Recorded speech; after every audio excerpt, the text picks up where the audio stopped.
On the Hobo Road, I roam alone.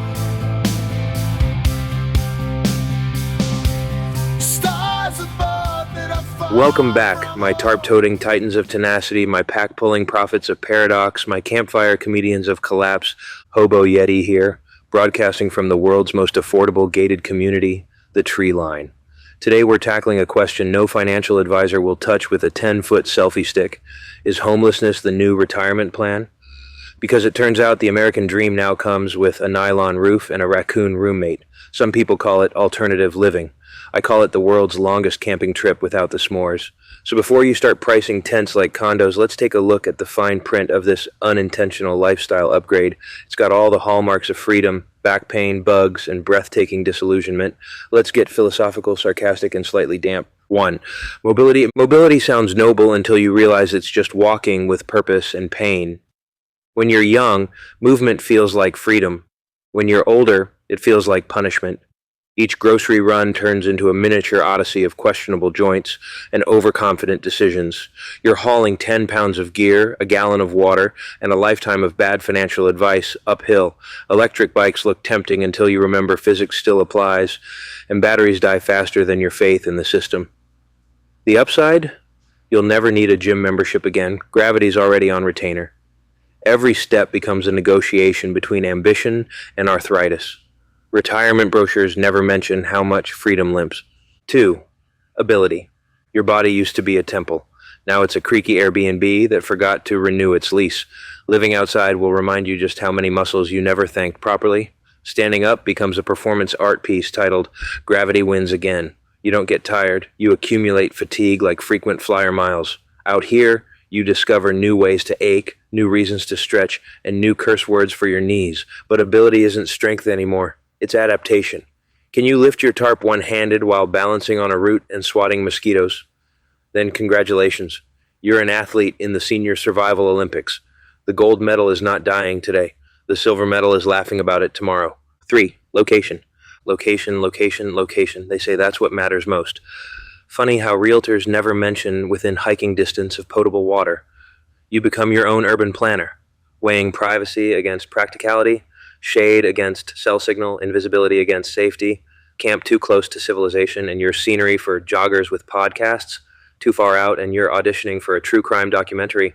The perfect spot doesn't exist, just the one where you're least likely to regret staying. You'll start looking at trees like neighbors, some friendly, some sketchy, and when the wind howls, you'll remember that rent isn't always paid in dollars. Sometimes it's paid in bruises, bug bites, and quiet dignity. 4. Safety. There's no safe in survival, only degrees of inconvenience. You trade locked doors for paranoia that hums like background music. Every snap of a twig becomes a pop quiz in situational awareness. Sleep lightly, pack smartly, trust rarely. Safety isn't guaranteed, it's improvised, like cooking ramen on a candle or arguing with raccoons over moral territory. But weirdly enough, that awareness sharpens you. You learn to trust instincts again. You learn how sound travels, how light betrays, how calm saves time. You start calling your paranoia intuition because it sounds more spiritual. You can't eliminate danger, but you can negotiate with it. And sometimes sarcasm's the only weapon you need. 5. Long-term viability. Every season's an unpaid internship in discomfort. Summer cooks you alive. Winter teaches you new synonyms for regret. Spring lies to you with sunshine and false hope, while fall just hands you a rake and whispers, good luck. There's no such thing as sustainable homelessness. It's just prolonged improvisation.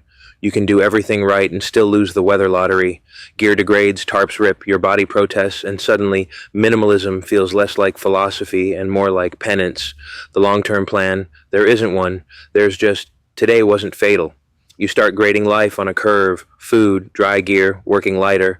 The world thinks you've dropped out, but really, you've just been demoted to realism. 6. Health and meds. The pharmacy doesn't deliver to behind the tree near the log. Pills get lost, inhalers die, and your body insists on reminding you it's unionized. Every ache becomes an episode of, is this serious or just Tuesday? Vitamins cost too much, doctors cost more. And WebMD still hasn't added a section for tarp dwellers. You become your own nurse, therapist, and lab rat. The good news? Living rough builds immunity, the bad kind, where you stop reacting to bad news. You stop fearing illness, mostly because worrying burns calories you can't spare. Survival becomes your healthcare plan. Bedside manner optional. You start realizing the human body's tougher than you thought and twice as petty.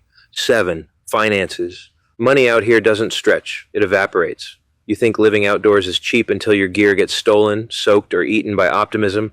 You budget like a monk and still end up broke by Tuesday. You start to notice ironies free but not nutritious. Every dollar turns into a debate. Food or fuel, socks or sanity. You don't hoard money anymore, you juggle it, and you learn that even small checks bring big freedom. A hot meal on a cold day feels like winning the lottery. Poverty isn't the absence of money, it's the presence of choices that all suck equally. So yeah, call it retirement if you want. It's cheaper than therapy and comes with raccoons. 8. Gear reality. Every product label is a lie told with confidence. Waterproof means briefly resistant to optimism. All season means pick one. You learn to fix things with zip ties, wire, and profanity. You start treating duct tape like religion. Expensive gear doesn't last. Cheap gear never did. The trick is balance. Find something mediocre and emotionally detach from it.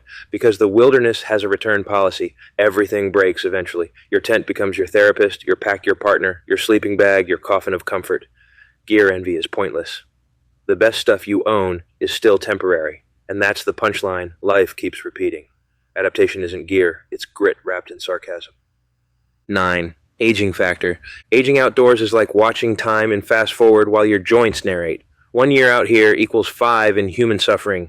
You don't walk anymore. You negotiate with terrain. You've got 2 speeds, cautiously optimistic and, please God, not the hill again.